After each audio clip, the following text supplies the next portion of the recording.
On va reparler du musée du Louvre et du vol qui a eu des trésors de nos bijoux de famille nationaux.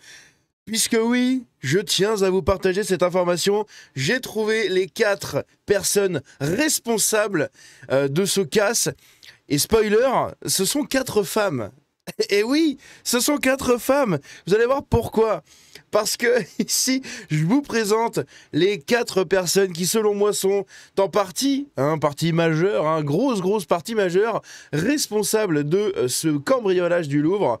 Nous avons ici Laurence Descartes, la présidente du musée du Louvre. Dominique Buffin, chef de sécurité du Louvre. Donc, Laurence Descartes, c'est cette femme, absolument... Rien qu'à la regarder, en fait, je me fais chier dans la vie, donc c'est incroyable. Ici, c'est Dominique Buffin et c'est pareil, c'est le même délire. C'est-à-dire que je la vois, j'ai envie de me pendre, donc bon, c'est un peu dommage. Ici, on a évidemment Rachida Dati, ministre de la Culture, qui préfère médailler des gens, offrir des subventions à des trucs qui ne servent à rien et sur-subventionner le service public, soi-disant pour la culture. Alors qu'à côté, on a tous les musées français qui sont des putains de passoires sécuritaires, de sécurité. Bref, n'importe qui peut venir se servir dans les musées, en fait. Donc c'est absolument génial. Et ici, nous avons Laure Becquot. Alors je ne sais pas si ça se prononce comme ça, mais c'est la personne qui est la procureure de la République du tribunal judiciaire de Paris, qui est donc en charge actuellement de l'enquête. Voilà. Les bijoux de famille nationaux de la France millénaire, étaient entre les mains de ces 4 personnes. De près comme de loin. Mais elles étaient entre les mains de ces 4 personnes. Et ces 4 personnes-là, évidemment, ne répondront pas de leurs actes. Voilà, bref. Comme je l'ai dit ici, 4 postes clés, 4 femmes, fin de la blague. Voilà, c'est la fin de la blague. Ici, on a quoi? On a une société de renseignement israélienne qui affirme avoir été sollicitée par le Louvre pour enquêter sur le cambriolage. Une information que le musée conteste. Ouh, ils nous font le coup de Silicionis. Silicionis. Eh oui, Silicionis derrière. C'est pas Rachid, Kader et Mouloud. Ou alors si, ils ont été payés par les Sionis. Entre Célérus et Silicionis, voilà où on en est chez BFM. Ici, pareil, chose scandaleuse, le vol dans la galerie d'Apollon au musée du Louvre a été rendu possible après le changement des vitrines en 2019. L'ancienne vitrine, photo de gauche, possédait un verre blindé et une particularité unique. Posée sur des vérins, elle pouvait, à la moindre alerte, disparaître dans un coffre-fort, protégeant ainsi totalement les pièces les plus précieuses. Mais, donc c'est celle-là, celle-là où ici, en fait, donc c'était très renforcé. En plus, je trouve que les vitrines étaient vraiment magnifiques. Elle mettait pas vraiment en valeur les objets, parce que la vitrine elle-même est beaucoup plus belle, comme ça, vue de loin. Après, les objets dedans sont magnifiques, mais voilà, il y avait ces objets-là, il y avait des barrières tout autour, si on voit comme ça, il y avait des barrières tout autour, et en fait, logiquement, c'est le plateau intérieur qui devait descendre et se fermer, du coup. Je pense que c'est ça. Et donc, c'était censé marcher un peu comme ça à l'époque. Sauf qu'en 2019, ça a été remplacé par des vitrines modernisées. Donc des vitrines qui sont juste une plaque de verre avec rien du tout, en fait, parce que tous les objets sont exposés dedans. Donc en fait, toi, t'arrives, tu mets un coup de disqueuse et paf, tu te sers. Voilà. GG well played, bien joué, chapeau l'artiste. Et c'est exactement ce qui s'est passé. C'est génial. Merci Alain pour ton expertise. Ah oui, alors là, vous allez voir, une expertise digne des plus grands. Donc c'est un criminologue. Il s'appelle Alain Bauer. Moi je connais Axel Bauer, mais je connais pas Alain Bauer. Peut-être son frère, j'en sais rien. Mais en tout cas, voilà, il va nous abreuver de son expertise criminologique. Écoutons ça, vous allez voir, c'est ce qui se passe chez BFM. Quand le Louvre se fait cambrioler, on fait intervenir des gens comme lui d'une grande utilité. C'est-à-dire comment ils ont pu repérer, comment ils ont pu se préparer. Tout est totalement prémédité. Ce genre d'attaque, même le smash and grab habituel, c'est-à-dire quand on casse et qu'on vole dans une bijouterie ou dans un magasin de luxe, on a fait un repérage avant. Une partie des personnels, notamment des bijouteries, sont désormais préparés à repérer le client qui n'achète rien et qui prend un temps visiblement pas très normal pour se faire montrer l'intégralité de la gamme, voir où est le coffre quand on va sortir les pièces qui ne sont pas sur les présentoirs, etc. Bon, mais donc ils sont venus. Oui. Ils sont venus plusieurs fois. Probablement. Ils sont venus en tout cas assez longtemps. À l'extérieur, à l'intérieur? Ah bon, à l'extérieur, il n'y a pas besoin de venir plusieurs fois. Il suffit de passer en voiture. C'est en libre circulation. Oui, mais je veux dire... Ils ont dû calculer la hauteur du balcon. Constater qu'ils avaient la possibilité de garer quand même un camion de déménagement à 9h30 un dimanche matin. C'est le cas assez souvent. Et d'ailleurs, ils ont peut-être mis des plots. Il y a un débat pour savoir si la place avait été pré-réservée avant. Non, c'est un travail de... Ouais, parce qu'il y a beaucoup de théories là-dessus. Est-ce que... Ça serait incroyable, hein. Mais est-ce que les mecs n'auraient pas eu une autorisation de la mairie pour garer leur camion?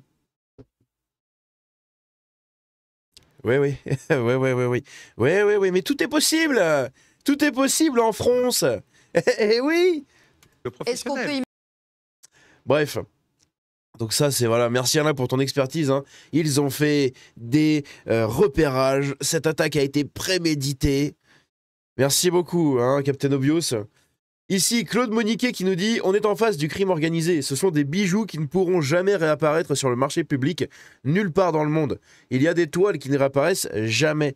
Le taux d'élucidation des vols d'œuvres d'art varie entre 5 et 15%. » Bon, autant vous dire que la confiance s'est envolée dans les enfers, hein. C'est incroyable. Ici, qu'est-ce qu'on a d'autre ? Non, le Louvre n'a pas de moyens. 22 € la place, un des musées les plus visités au monde. C'est juste que c'est public. Donc, détournement de fonds, culture du moindre effort, népotisme, etc., etc. Tu files, et là, j'ai trouvé cette expression. C'est, je pense, la meilleure expression sur les fonctionnaires. Hein, c'est la meilleure métaphore concernant les fonctionnaires en France. Tu files le Sahara à des fonctionnaires, en 2 semaines, tu manques de sable. Et je pense que c'est vraiment une métaphore incroyable parce qu'elle révèle totalement l'état de la France et de la haute fonction publique qui dirige tous ces bâtiments, tous ces trucs. Et c'est honteux, quoi. C'est juste honteux. Prendre le temps de déployer un bras de 7 mètres un dimanche en pleine journée, faut saluer la totale confiance qu'ils avaient sur l'incompétence des services de sécurité. Et totalement. Ça, c'est une photo en mai 2024, apparemment. Bon, est-ce que c'est vrai ou pas? J'en sais rien. Apparemment, c'est une photo en mai 2024. Qu'est-ce qu'on apprend sur cette photo? C'est qu'en fait, voilà, ça, c'est la fenêtre que les mecs ont découpée, là, juste ici. Ils l'ont découpée comme ça, et ils sont rentrés par là. Donc, en fait, cette photo-là, en mai 2024, on y voit des boudins, ici, parce qu'il y avait des infiltrations d'eau. Au musée fucking du Louvre. Dans la pièce où sont entreposés les bijoux de la couronne de France. Les dernières couronnes, en fait, qui nous restent de nos monarques, dans cette même pièce, vous avez des infiltrations d'eau. Je crois qu'à un moment, faut arrêter les conneries, quoi. C'est pas possible. Faut virer tous les gens qui sont en charge de ce truc. C'est pas possible. C'est une honte. C'est une honte, putain. J'en rigole maintenant après coup, parce que de toute façon, qu'est-ce que tu veux faire? On les retrouvera jamais. Si on les a pas retrouvés en 24 heures, c'était pas en 3 jours qu'on les retrouvera, hein. Les mecs qui ont fait ça, ils savent très bien comment disparaître. Et c'est déjà fait. C'est fini. À moins d'un gros coup de chatte, on les retrouvera jamais. Imaginez ce que ferait le directeur d'un musée japonais ayant subi le même revers que le Louvre. Nous, c'est « Bravo, personne n'a été blessé ». Voilà, c'est exactement ça. On remercie les voleurs de n'avoir blessé personne. Et on applaudit les services de sécurité pour rien. Voilà, c'est... Ah bravo, vous avez pas fait grand-chose. Vous avez couru après les mecs, ils ont pris la fuite, ciao. Waouh. Ça a juste permis de sauver une couronne, heureusement, la couronne de génie, qui est tombée, hein, du coup, mais qui est dans un sale état, encore une fois. Mais c'est scandaleux. Ici, on a, donc ça c'est sur Visegrad 24. Hein. Visegrad 24, c'est un compte d'infos que je suis beaucoup sur X. Et quand eux, ils parlent un peu de la France, c'est que vraiment, c'est un gros sujet. Hein, parce que eux, ils sont beaucoup concentrés sur d'autres pays. Sur le monde entier, hein, mais l'Europe en général. Et vraiment, quand ça parle de la France, c'est que ça y va très fort, quoi. Les enquêteurs français pensent que les violeurs qui ont... oula, j'ai dit le mot interdit. Oh, le lapsus. Oh merde. Pensent que les voleurs qui ont dérobé des bijoux au Louvre pourraient avoir agi sur commande ou dans le cadre d'un système de blanchiment d'argent. L'hypothèse d'une implication étrangère n'est pas étayée à ce stade, a déclaré la procureure de Paris, Laure Becquot, hein, donc celle qu'on a vue tout à l'heure, la rouquine, soulignant qu'il semble s'agir d'un acte criminel grave. Oh. Le crime organisé pourrait avoir pour objectif de servir un commanditaire ou d'obtenir des pièces précieuses à des fins de blanchiment d'argent. Le président français Emmanuel Macron a qualifié ce vol d'attaque contre le patrimoine français. Parce que oui, il a fait une déclaration, on va lire son tweet juste après, mais il a enfin réagi, hein, il était temps Manu. Ici, le budget de la culture est de 8 milliards, dont la moitié part dans l'audiovisuel public. Il faut bien payer la propagande plutôt que de protéger les joyaux de la France. C'est ouf, hein. C'est ouf. Vous avez un budget de 8 milliards d'euros à l'année dans le ministère de la Culture. Et la moitié part, les 2-4 milliards partent dans l'audiovisuel public. Dans tous les petites succursales, les petites filiales, les petits trucs de merde. C'est honteux. Les joyaux de la couronne auront donc survécu à 6 invasions, 2 guerres mondiales, mais pas à la présidence de Macron. Ils ont mis Josiane et Élise, hein, donc c'est Dominique, hein, mais c'est vrai qu'elle a une tête à s'appeler Josiane. On va quand même l'appeler Dominique pour respecter le nom. Ils ont quand même mis Dominique et Élise de la Conta pour protéger les joyaux de la couronne face aux invasions barbares. Puisque donc elle, c'est Dominique Buffin, la chef de la sécurité du Louvre.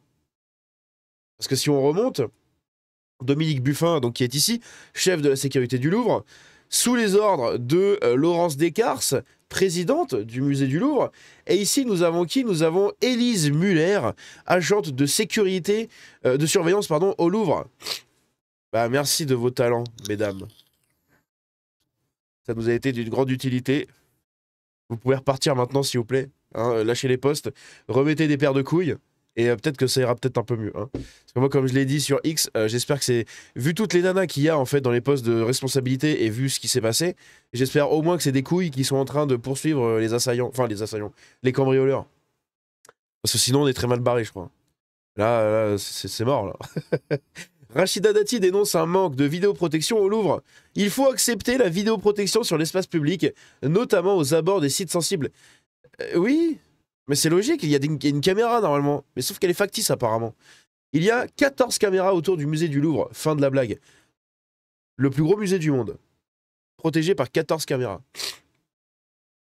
14 caméras, mais qui ne sont pas réparties équitablement. Parce qu'en fait, ce serait environ un tiers du musée du Louvre qui serait vidéo-surveillé. Le reste, c'est que des alarmes. Un tiers du musée du Louvre. Est-ce que vous avez vu la taille du musée du Louvre? Un tiers du putain de musée du putain du Louvre. Ça, c'est la taille du musée du Louvre. Hein? Regardez par rapport à la taille d'une rue, le musée du Louvre fait tout ça. Bon, après, il y a des ailes qui sont là pour la restauration, pour le stockage, pour des trucs. Hein. Vous êtes d'accord? Mais bon, quand on voit la taille du musée, 14 caméras. Est-ce que vous êtes déjà allé sur le parvis du musée?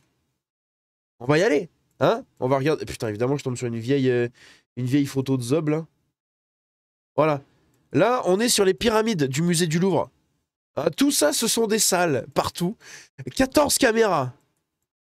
14 caméras. Messieurs, dames. Eh oui. Hein, tout ça, là, à partir d'ici, tout ça, tout là-bas, les bâtiments et tout. Donc la galerie d'Apollon qui est un peu derrière. Tout ça, c'est protégé par 14 caméras. 14. Je pense que là, niveau honte, on a rarement fait pire. Hein. Nicolas s'exprime. Ah oui, il y a un Français qui est venu, un Nicolas qui paye, qui est venu s'exprimer chez les grandes gueules, je crois. Et vous allez voir. Oh, pourquoi c'est... Merde, attends, il est où? Nicolas, t'es où, Nicolas? T'es là, Nicolas. On va écouter ce qu'il a à dire. Mais franchement, si on nous avait dit, voilà, la France part en lambeaux, il manquerait plus que le Louvre se fasse braquer. Et ben voilà, c'est arrivé. On y est. Là, le Louvre s'est fait braquer avec tous les joyaux à l'intérieur. Il manquait plus que ça en 7 minutes. Nous sommes la risée de tout le monde entier. C'est une honte. Là, on voit la ministre de la Culture, elle est pas vannée sur les plateaux, mais qu'elle démissionne. Aujourd'hui, la ministre de la Culture, elle doit démissionner. On est dans une entreprise normale, privée, mais tout le monde démissionne. Là, non. Et regardez le mec qui s'est fait gauler avec sa DRH le lendemain aux États-Unis. Donc ça, c'est le patron aux États-Unis là je sais plus comment il s'appelle, mais un des grands patrons des États-Unis. Et il s'est fait gauler du coup à un concert de Coldplay quand il y a eu les kiss cam, vous savez les caméras qui s'affichent dans le public pour que les gens s'embrassent. Et c'est tombé sur eux. Sauf qu'en fait, ce sont des gens mariés. Et du coup, ils ont été chopés. Donc, le grand patron avec sa DRH, en train de se tenir comme ça par la taille, en mode câlin-câlin. Et dès qu'ils se sont fait filmer, ils se sont cachés. Sauf que c'est trop tard. Ça a fait le tour des réseaux de partout. Et du coup, il a dû démissionner de son poste. Et elle aussi, d'ailleurs, elle a été virée de sa boîte. Et ça arrive du coup aux États-Unis. En France, les gens font de la merde. Genre là, la présidente là, du Louvre, elle va pas démissionner. Hein. La chef de la sécurité va pas démissionner. Rachida Dati ne démissionnera pas. Il avait démissionné. Là, c'est les joyaux. Alors on pourrait déjà commencer par la présidente du Louvre. La présidente du Louvre, la chef de la sécurité, toutes ces personnes aujourd'hui doivent démissionner. Les Français attendent leur démission. Macron devrait les virer d'ailleurs. Oui. Bien sûr. Et partir avec aussi, hein, lui. Ouais, il devrait pas démissionner, il devrait démissionner. Personne en fait assume ses responsabilités aujourd'hui. Macron devrait virer les fautifs pour montrer un peu de tenue d'autorité dans ce pays. Ouais, mais il n'y en aura pas, il va virer personne, il en a rien à foutre. Il en a rien à foutre et c'est plus ils en ont rien à foutre, hein. Il au pluriel. On a ici Bouli qui nous dit qu'ils ont fait courir les rouquins. Regarde, ils nous ont ordonné de courir. Les visiteurs du Louvre racontent leur évacuation après le cambriolage. Les rouquins ont couru. Les rouquins ont couru. Oh, je bave comme un gros crasseux. Oh putain, on dirait un bulldog. Aïe aïe aïe. Un monte charge positionné au pied du Louvre, comme ça, c'est complètement délirant. Et c'est un expert en sécurité qui parle, mais c'est complètement délirant, mais tout est délirant dans cette histoire. C'est pour ça que c'est difficile de croire en fait que ce soit des vrais gens qui aient fait ça et que ce soit pas un truc organisé, au moins par complicité de quelqu'un, hein, d'un exécutif ou j'en sais rien. Parce que c'est vraiment très bizarre en fait. C'est très très très bizarre. Les mecs arrivent avec une nacelle, ils la mettent un dimanche matin. Il y a des gens qui font des travaux au musée du Louvre, enfin personne n'y croit. Les gens ne travaillent pas le dimanche matin, encore moins les gens qui font des travaux. Des restaurations dans le musée et tout, je veux bien. Mais là, comme ça, des mecs avec une nacelle qui arrivent sur le balcon, enfin déjà c'est bizarre, mais ça passe crème. Derrière, le fait que ce soit du simple vitrage et un châssis en bois, ça déjà c'est lunaire. Genre c'est un truc qui date du 19e siècle. Hein. C'est des fenêtres qui datent du 19e siècle. Ou au mieux du 20e siècle, mais du début 20e siècle. Enfin, 21e siècle, je veux dire. Début du 21e siècle. Donc c'est un truc de fou. C'est... début du 20e, putain. Je m'embrouille dans les 20e, dans les 19e. Non, on est d'accord. Je crois que ça date de début 1900, je crois, les rénovations de la... Enfin, une partie des rénovations de la salle d'Apollon, hein, et de la galerie d'Apollon. Et je crois que les fenêtres en font partie. Hein. Donc en fait, c'est des trucs qui ont quasiment 100 ans. C'est un vieux châssis en bois. Enfin, je sais pas, c'est le vitrage qu'il y avait chez mes grands-parents, quoi. Avant qu'ils rénovent pour mettre du double vitrage. Hein, dans les vieilles fermes à l'époque et tout, c'était ça, des vieux châssis en bois avec des fenêtres avec des carreaux, et c'est ça qui protège les joyaux de la couronne de France, quoi. Donc bon, c'est un peu honteux, quoi, hein. On a Marine Le Pen qui a réagi, qui nous dit « Ce vol au Louvre est une nouvelle épreuve pour notre pays. Toute atteinte au patrimoine national est une blessure à l'âme française. Courage à nos forces de l'ordre pour retrouver au plus vite ces bijoux. » Ils les retrouveront jamais. Le moment n'est pas à la polémique. Si, le moment est à la polémique, en fait. Hein, oui. Néanmoins, la responsabilité impose de constater que nos musées et bâtiments historiques ne sont pas sécurisés à la hauteur des menaces qui pèsent sur eux. Il faut réagir. C'est le moment d'être dans une polémique. C'est un sujet mondial. Tous les médias dans le monde en parlent, les JT, les trucs, les gens sur les réseaux, tout le monde en parle. Et nous, en France, on est là, oui, bon, c'est pas grave, hein, faut pas que ça devienne une polémique. Putain, allô, le Louvre, allô, ouh, le Louvre qui se fait cambrioler. C'est lunaire. C'est lunaire. Ici, pareil, hein, on a Hollande hein, qui a réagi à ça. Plutôt que de remettre en cause son bilan sécuritaire minable ainsi que de celui de son prédécesseur, François Hollande suggère que les cambriolages du Louvre et d'autres musées sont le fait d'une ingérence étrangère. Voilà, hein, c'est les Russes. Voilà, c'est les Russes sur BFM, comme d'hab. Mode opératoire, 3-4 scooters, une nacelle, des chasubles fluo, et en 7 minutes, tu peux cambrioler tranquillement le musée le plus célèbre du monde, un dimanche matin à son ouverture. L'état de la France révélé aux yeux du monde en un seul fait. C'est incroyable, hein. C'est incroyable. Le cambriolage au musée du Louvre est une affaire d'État. Il y a 3 ans, un rapport alarmant a été posé sur le bureau d'Emmanuel Macron à l'Élysée qui l'a enterré. On a entre-temps jeté 1,4 milliard d'euros dans la Seine pour la baignade des bobos, irresponsables et criminels. Les églises brûlent, certains châteaux sont à l'abandon, les musées sont braqués, le président dit qu'il n'y a pas de culture française, des politiciens disent ouvertement que les Blancs doivent disparaître, bref, tout va bien sous Macron, et si tu l'ouvres, t'es facho. Cambriolage au musée du Louvre, la police technique et scientifique réalise des prélèvements dans la galerie d'Apollon. Hein, donc, ça, hein, c'est ça qui protège les bijoux de la couronne de France. Hein. GG, bravo. C'est vraiment, mais putain, mais j'en rigole, bordel, mais c'est presque nerveux en fait, parce que ça m'énerve tellement. Ça m'énerve tellement, et je peux vous dire que la bulle des passionnés d'histoire sur les réseaux sont en folie. Ils sont en folie. Il y a déjà des gens qui sont en train de lancer des campagnes d'appel et tout au musée du Louvre pour les insulter, pour faire des trucs et tout. Enfin, c'est lunaire. Là, on a un mec qui répond à Emmanuel Macron, parce que Macron, du coup, nous a fait un tweet magnifique. Il a dit, en fait, il en a rien à foutre, hein, clairement. Il a dit, le vol commis au Louvre est une atteinte au patrimoine que nous chérissons, car il est notre histoire. Nous retrouverons les œuvres et les auteurs seront traduits en justice. Avant, il va falloir peut-être les arrêter. Hein. Tout est mis en œuvre partout pour y arriver sous la conduite du parquet de Paris. Le projet Louvre Nouvelle Renaissance, que nous avons engagé en janvier, prévoit un renforcement de la sécurité. Il sera le garant de la préservation et de la protection de ce qui constitue notre mémoire et notre culture. Yes, sauf qu'en attendant, si on se fait tout braquer avant que la sécurité arrive, t'auras beau avoir des vitrines sécurisées, des alarmes de partout, des trucs de fou, en fait, il n'y aura plus rien à voler, donc ça servira plus à rien. Une fois que le Louvre se sera fait tout dépouiller, c'est pas grave, hein, parce que là, j'ai peur que ça recommence. Hein. Ça recommencera pas tout de suite, hein, mais peut-être que dans 2-3 ans, ça va recommencer encore. Et donc, on a un mec qui lui répond, durant vos mandats, on a Notre-Dame qui brûle à cause d'une négligence, Chambord qui lance une campagne de dons pour sa rénovation car l'État s'en fout, la tour Eiffel qui rouille, les joyaux de la couronne volés via une échelle et une fenêtre ouverte, les tapisseries de Bayeux prêtées alors qu'elle est inamovible. Sans compter le reste du bilan digne d'un apparatchik jouisseur sans terre et sans enfant qui ne laissera rien, car il n'est rien, même dans une gare. Spoiler, elle ne sera responsable de rien, et c'est même misogyne d'y avoir pensé. Voilà. C'est quelqu'un qui nous disait ici... Entre égalité homme-femme, ne boudons pas les bonnes nouvelles, et parce que la féminisation, etc. Bon bref, en gros, Dominique Buffin, chef de la sécurité, a été engagé sur la DEI, hein, évidemment, comme d'hab. Et on a un mec qui nous dit la Joconne. Voilà, la aïe aïe aïe. Et du coup, on a ici même de Gaulois qui nous dit voilà, spoiler, elle ne sera responsable d'absolument rien du tout. Hein. Et c'est la réalité, elle sera responsable de rien du tout. Donc là, on a eu la liste, etc. Bref, voilà.